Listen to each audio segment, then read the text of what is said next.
இப்படி குடும்பத்தில் ஒதுக்கப்பட்ட என்ன ஆண்டவர் குடும்பத்துக்கு ஒரு சாட்சியாக வச்சுருக்காங்க. எல்லா ஒரு காரியனாலும் எங்கள் அப்பா அம்மா கொண்டு என்னை கேட்டு தான் செய்வாங்க. நீ ஜெபம் பண்ணி சொல்லு அப்படிப்பா. ஒரு காலத்தில் ஒதுக்கப்பட்டேன். ஆனால் இன்றைக்கு அந்த குடும்பத்துக்கு வாலாகாமல் தலையாக இருப்பான்னு சொன்னது அது உண்மை.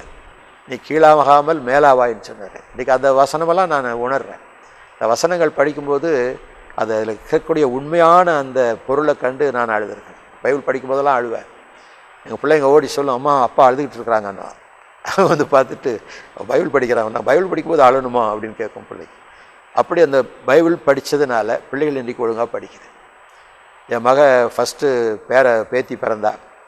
வீட்டில் போய் பார்த்துட்டு ஜெபம் பண்ணும்போது தொட்டில் கிடந்த பிள்ளைய தூக்கி முன்னால் கொண்டாந்து கிடத்தினேன். ஏமா அது தொட்டில் கிடக்குது ஏன் இங்கே கொண்டாடுறேன்? இல்லைப்பா, ஜெபிக்கிற சத்தம் காதில் போகட்டும், இப்போ இருந்தே அது ஜெபத்தில் வளரட்டும்.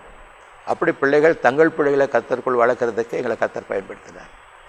இப்படி குடும்ப வாழ்க்கை எப்படி இருக்கணும், சமுதாயத்தில் நம்ம எப்படி இருக்கணும், சபையில் எப்படி இருக்கணும், இந்த மூன்றுக்கும் ஒரு சரியானபடி நம்முடைய வாழ்க்கையை அமைத்து கொள்வது நல்லது.